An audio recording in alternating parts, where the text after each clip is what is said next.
So we begin this new course in physics P3318, which is the classical field theory. First of all, don't be misled by the word classical. This course is all about relativistic mechanics. It's not classical mechanics, not Newtonian mechanics. We call it the classical field theory just to make the difference between this course and a more advanced course, which is called the quantum field theory. So you have a more advanced course called the quantum field theory. This course, we call it the classical field theory just to make the difference between the two courses. But it's not classical at all. It's all relativistic. You can see it by the syllabus of the course. We will begin by the special theory of relativity with all its details, with all parameters, all the things that are related to the special theory of relativity.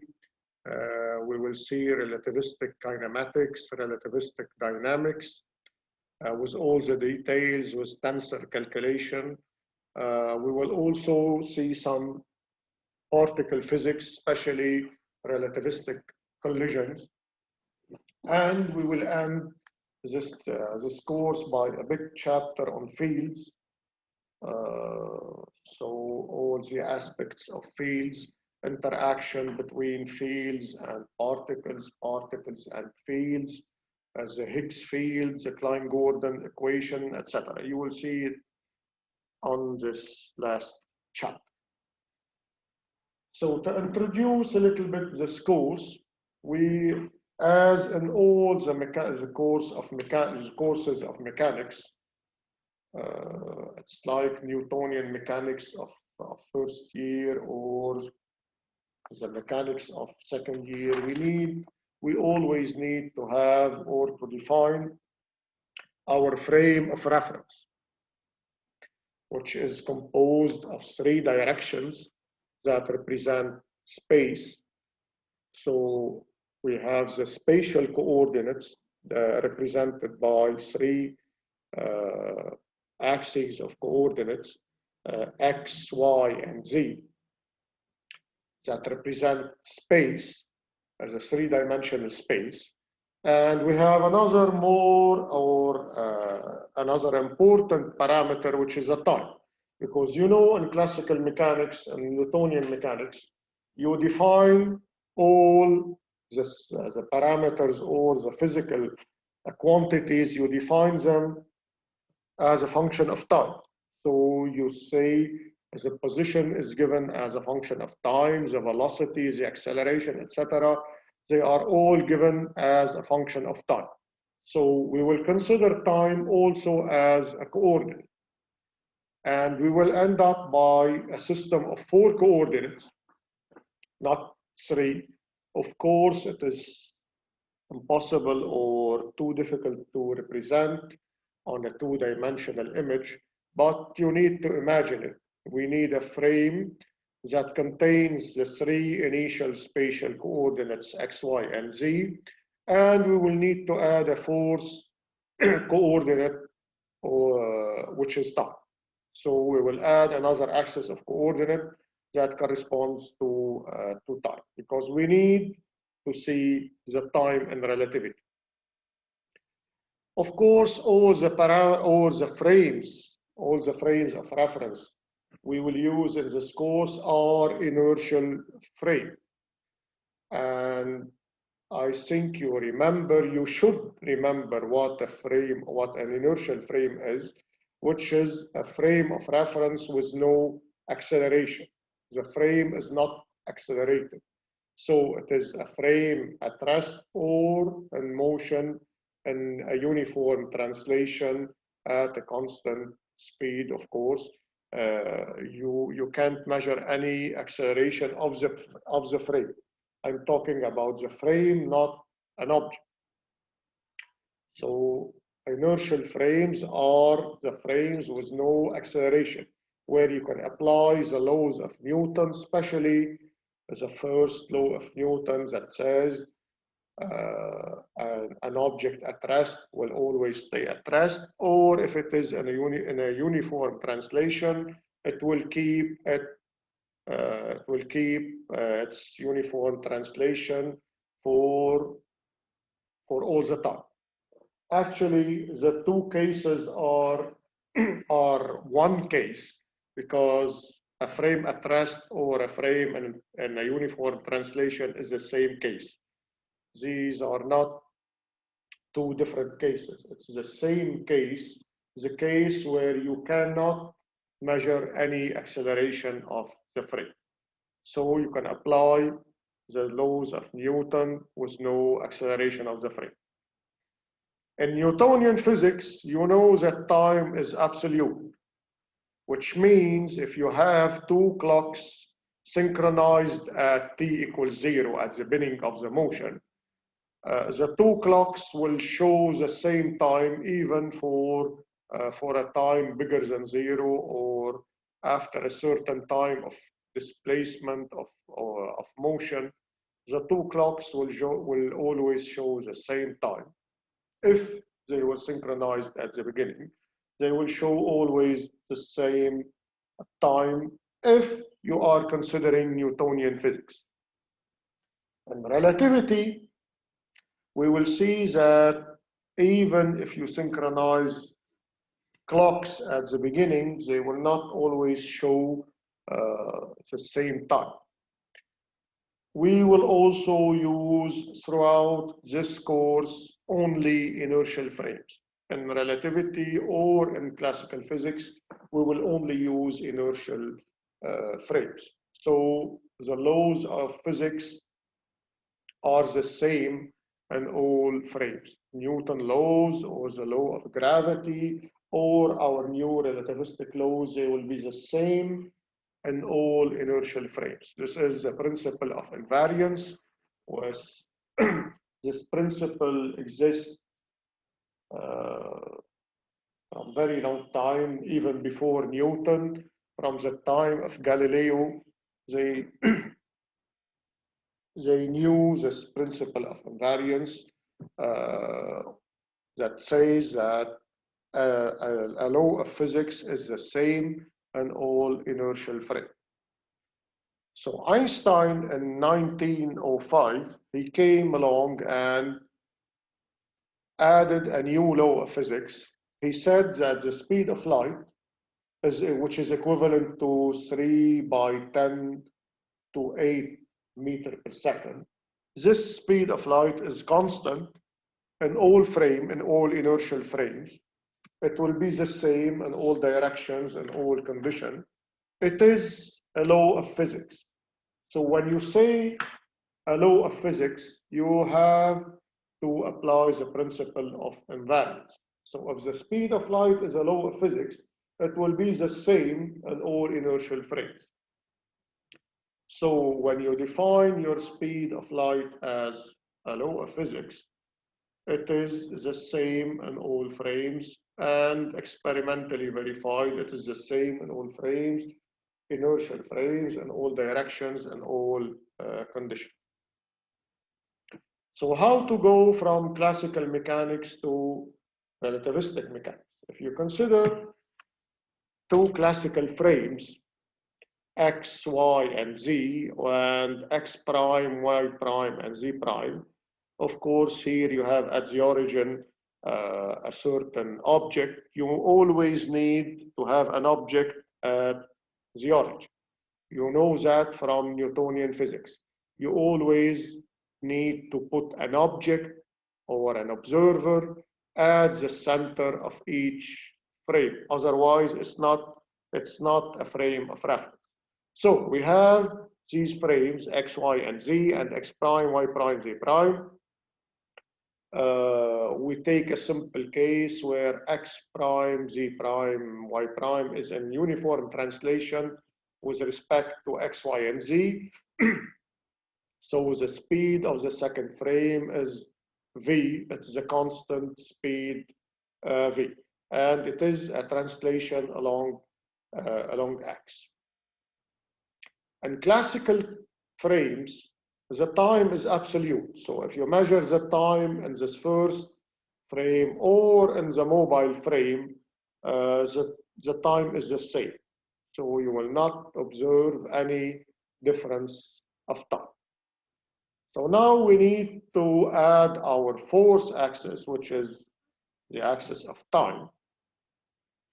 Now it becomes impossible to draw and to see in our three-dimensional brains, because you only see three-dimensional objects. This is how our brains function. So when you need to draw something in 4 dimension, you have to imagine it. You can't draw it on a 2-dimensional sheet of paper or on a screen. So to simplify our drawing, we will consider only translations along X.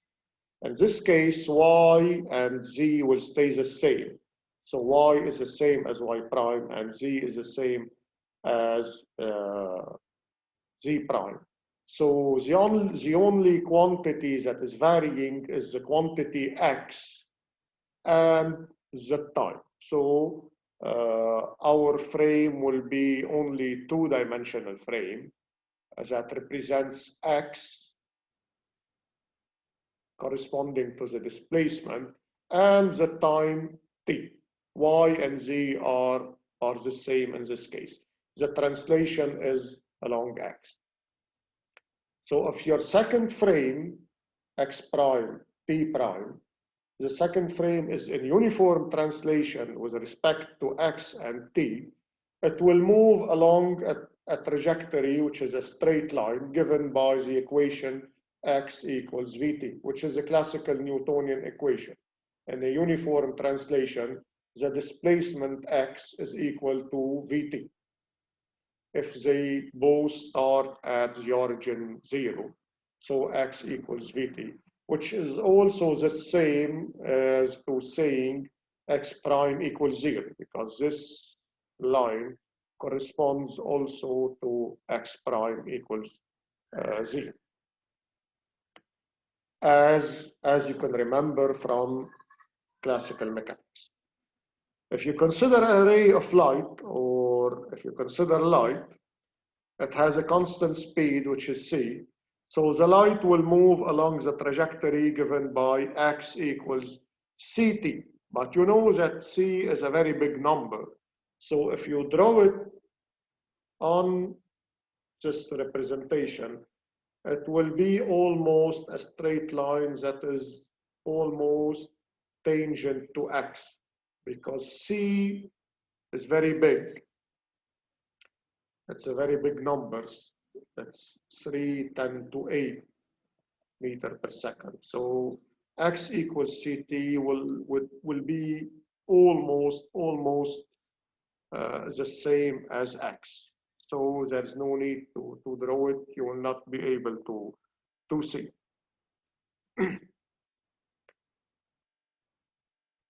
So let's consider a classical case where we have a mobile, A, represented by this point A. So A represents a mobile, an object placed in space.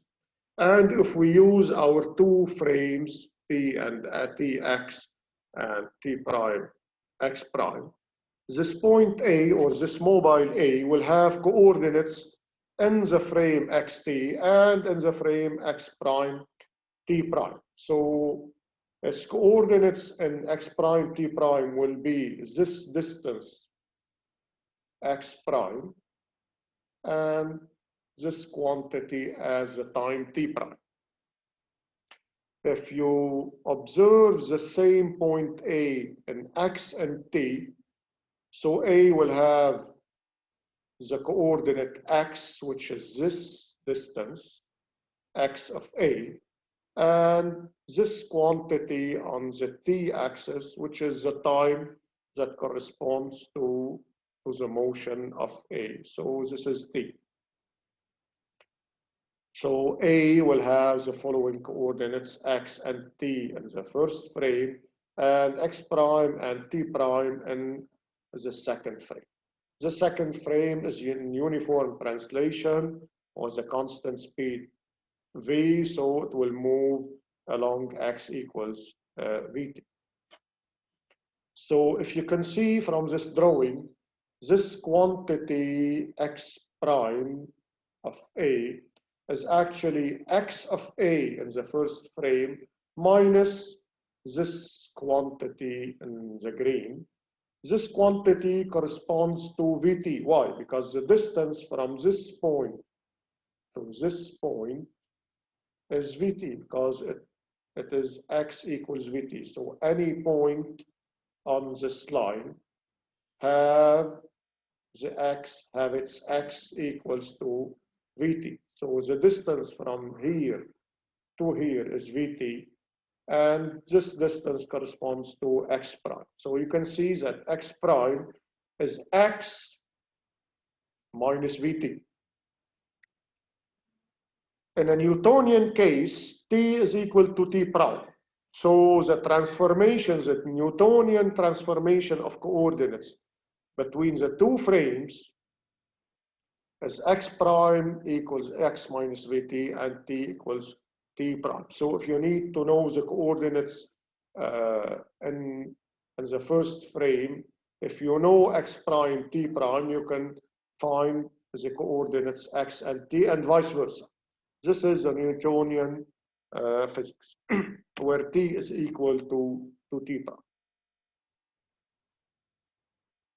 Let's apply the same Newtonian transformation on a ray of light. So instead of an object A, we consider a ray of light that is moving at the speed c. So x will be equal to ct, because the velocity now, the speed is c instead of v. So if you have x equals ct, and applying the same transformation, x prime is equal to x minus Vt, we replace x by Ct. So we will end up by this equation. So you put T as a common factor. So you will have C minus V times T, which is the same as to saying C minus V times T prime, because T is equal to T prime in classical physics. If your ray of light is emitted in the opposite direction, backwards, it will move along the straight line, which is minus Ct. So it's Ct, but in opposite direction, so it's minus Ct.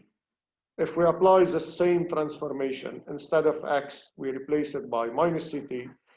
So x prime becomes minus Ct minus Vt. We put the minus t as a common factor. You will have minus c plus v times t, which is the same as to saying minus c plus v times t prime. This is Newton. This is classical physics. So sometimes you see that the speed of light is c minus v, so it's less than c, or c plus v, which is greater than c.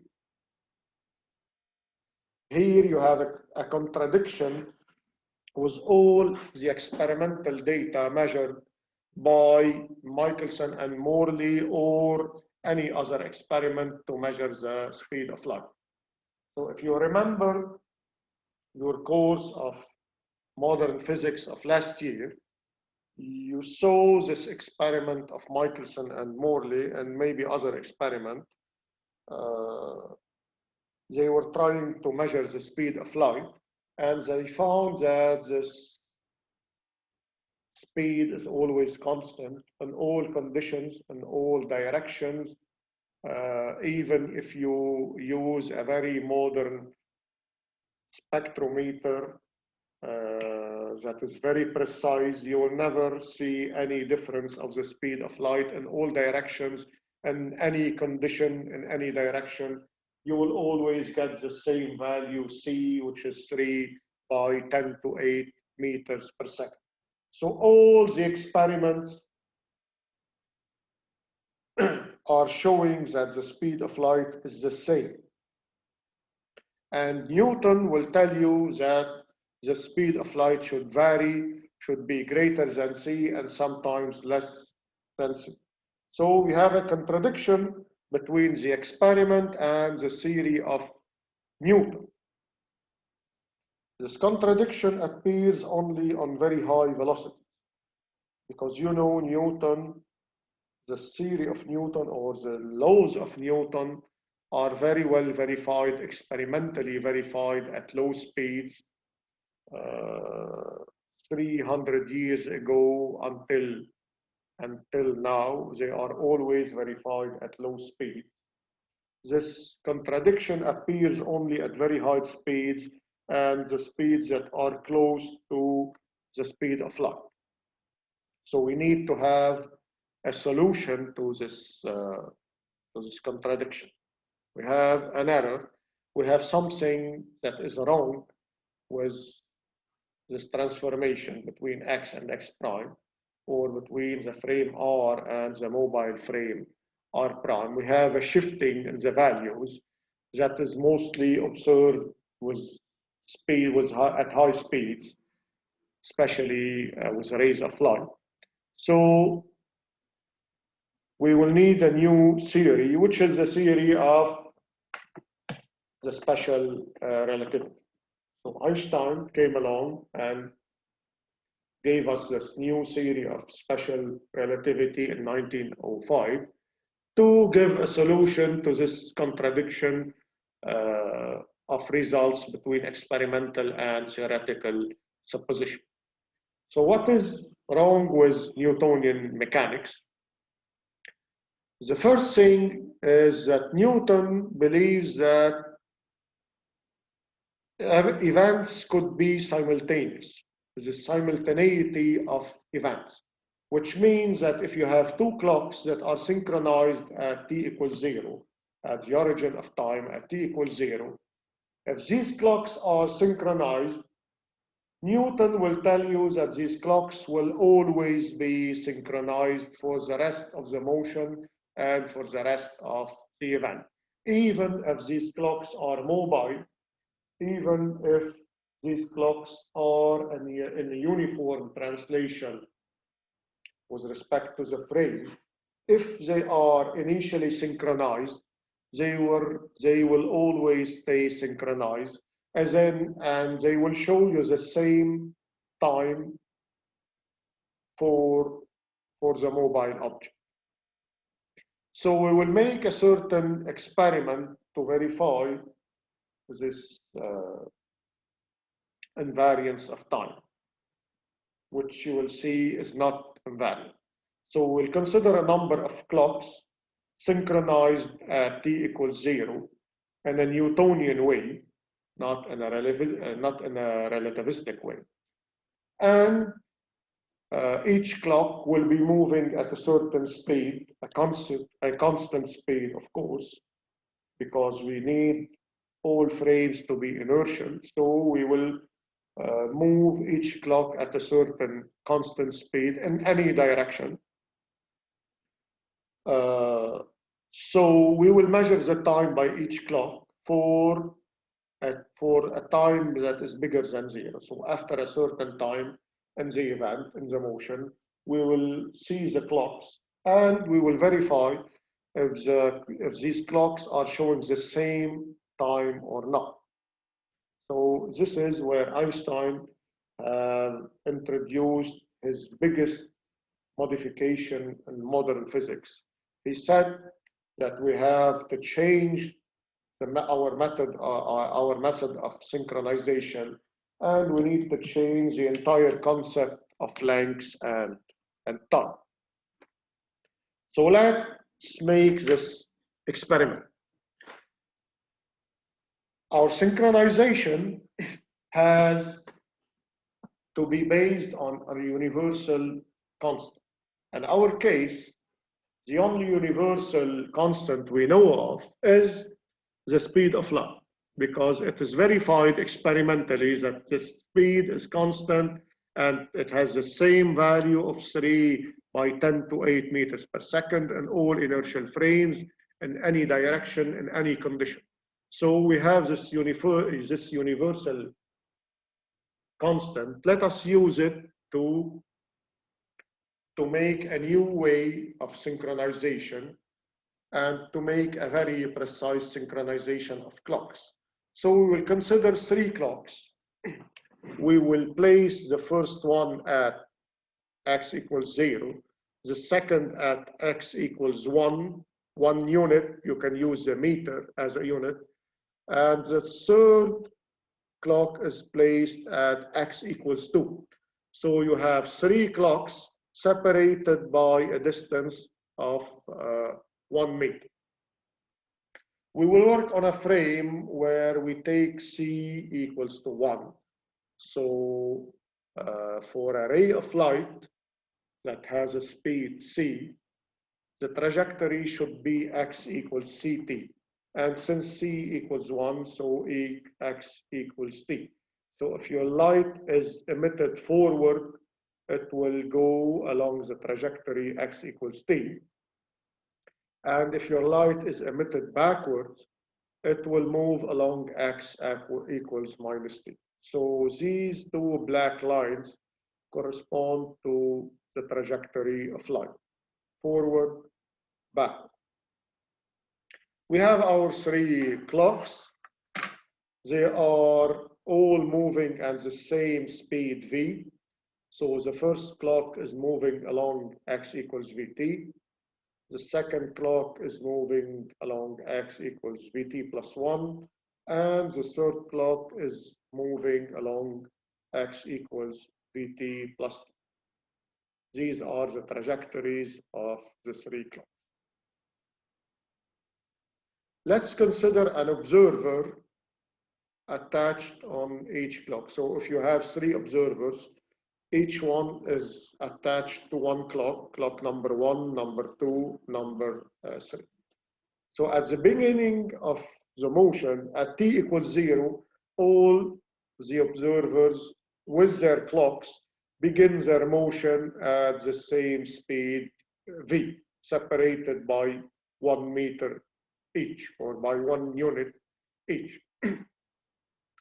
So let's find if these observers were really synchronized with the same t equals 0. What we will do is the following. Observer 1 will send a light to observer 2.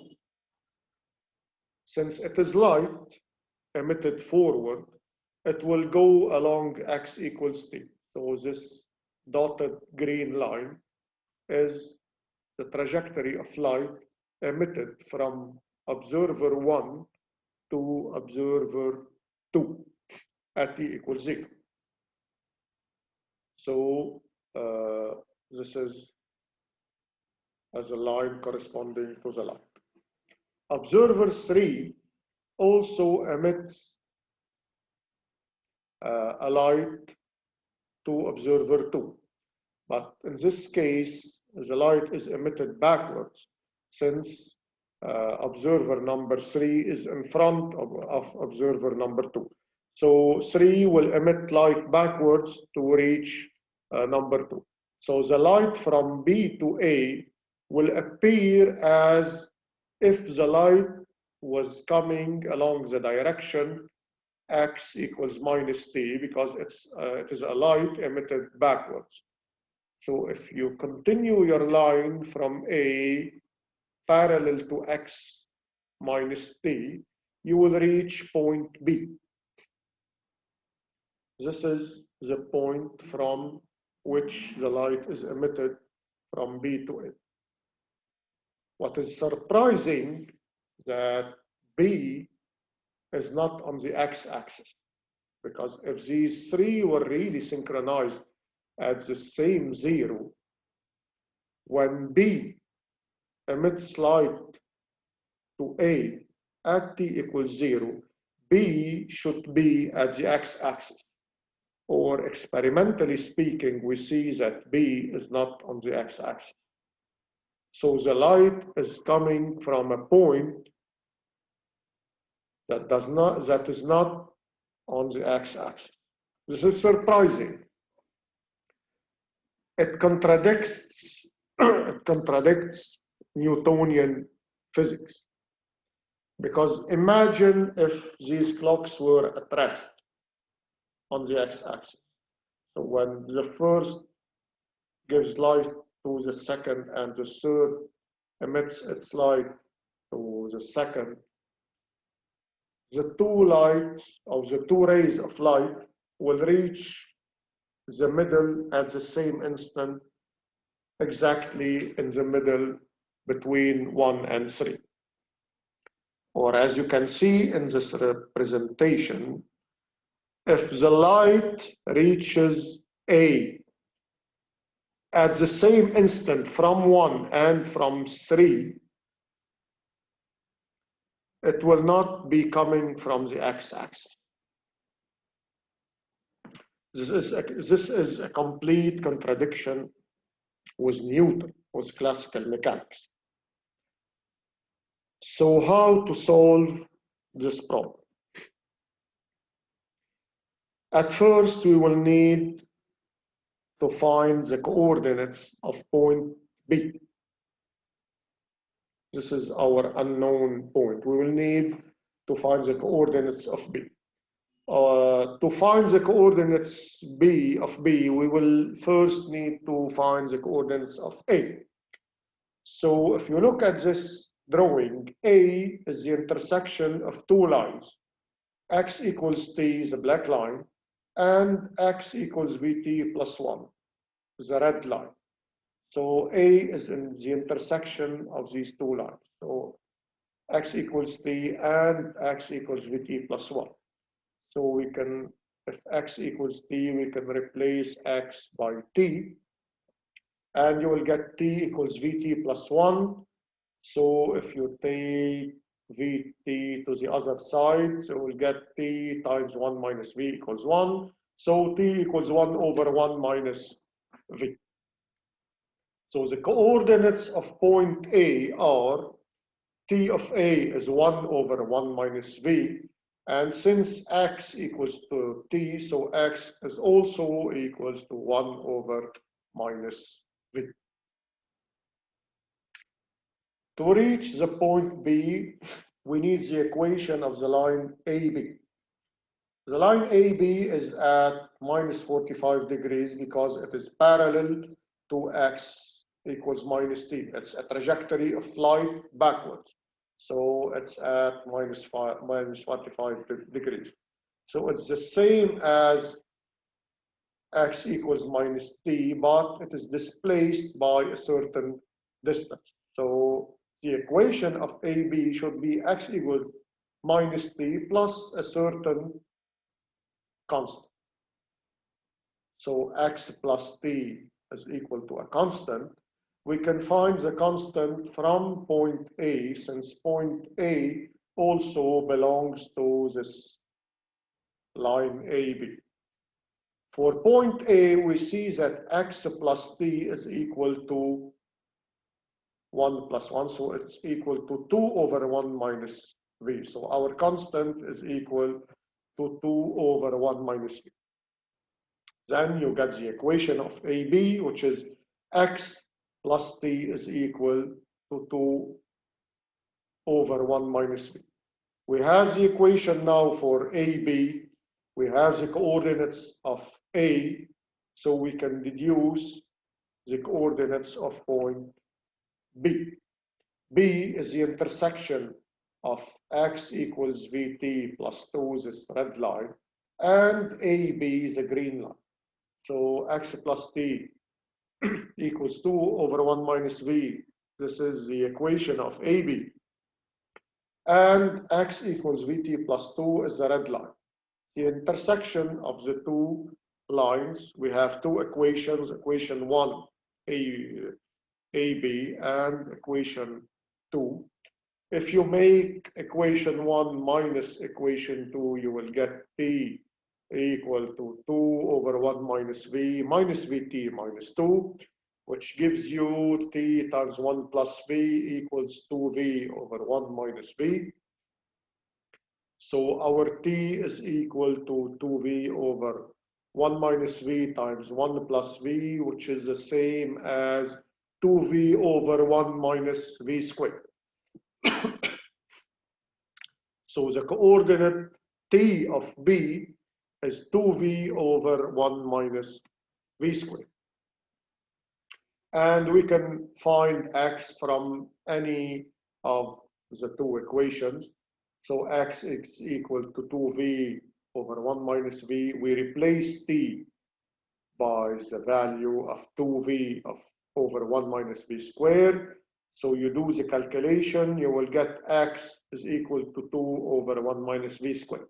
So the coordinates of b are x equals 2 over 1 minus v squared, and t of b is equal to 2v over 1 minus v squared. This dotted green line, we can find the equation of this line using the coordinates of b. If you divide t of b by x of b, which corresponds to the slope of this line, you will get the quantity v, which is constant. So the slope of this line is v. And the equation of this line is t equals vx. This line, we call it the line of synchronization. So all the lines that were synchronized by this line, or the clocks that were synchronized with the same zero, with this line, will show the same line because they will be synchronized. Otherwise, the clocks won't be synchronized. So Newtonian synchronization of clocks is wrong. You have to apply this type of synchronization. So the real synchronization is the one that uses this line of synchronization, P equals Vx, that has a constant slope, which is equal to the V, the constant speed of translation. If the clocks are synchronized at this line, they will show the same time. If they were synchronized in a Newtonian way, they will show different time. So this line, we call it the line of synchronization. We will go in much deeper details in the next session. So if we represent it on a new drawing, you see that t equals Vx also corresponds to t prime equals 0, because t prime equals 0 is not the same as t equals 0. This x-axis corresponds to t equals 0, but t prime equals 0 is the red line, which is the line of synchronization, t equals Vx. And if you compare it to the line as a trajectory of motion at the same speed v, you will see that these two red lines are symmetrical with respect to x equals t. So you have the trajectory of light here in between, and the trajectory of motion and the line of synchronization are mirroring each other with respect to the trajectory of light. They are symmetric with respect to x equals t. So this is the real synchronization of clocks, not the Newtonian synchronization, the real synchronization. The consequence of this synchronization is that if you have two simultaneous events in a certain frame, they will not at all be simultaneous in another frame. Because you see that this frame is tilted with respect to, tilted or rotated with respect to the initial frame x and t. So this is x prime, and This is T prime of the second frame. T prime, X prime. You see that X is rotated with respect to X.